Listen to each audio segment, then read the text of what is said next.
Ini merupakan ujian microcluster untuk menentukan saiz zarah molekul air.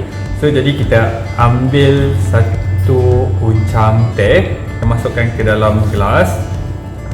Okey, kita masukkan air mineral. So kita boleh tengok hasil ekstrak daripada teh ini. Okey, dia tidak mengeluarkan warna. Lepas tu kita masukkan ke dalam gelas untuk air akali pula.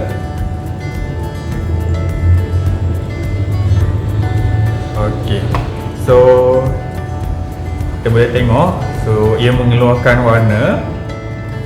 So kita kembalikan kepada air mineral di sini.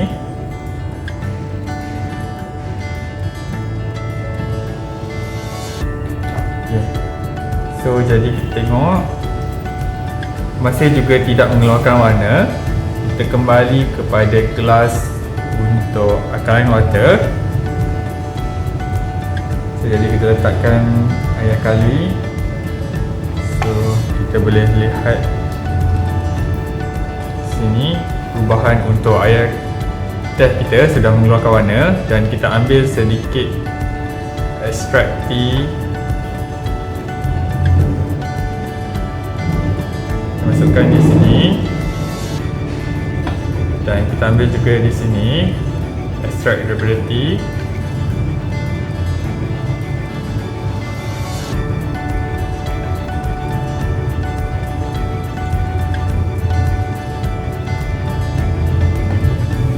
Dan kita letakkan air akali.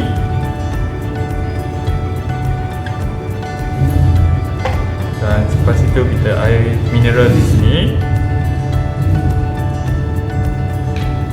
So jadi untuk perubahan air ni kita boleh nampak air alkaline masih mengekalkan warna teh, manakala air mineral menjadi semakin pudar ataupun semakin cerah. Ini menunjukkan bahawa air alkali mempunyai saiz molekul ataupun microcluster yang kecil yang mampu untuk menyerap dengan mudah ke dalam sistem organ badan kita dan mampu untuk mengekalkan tahap kelembapan ataupun air dalam tubuh badan kita, terutamanya pada organ-organ yang penting.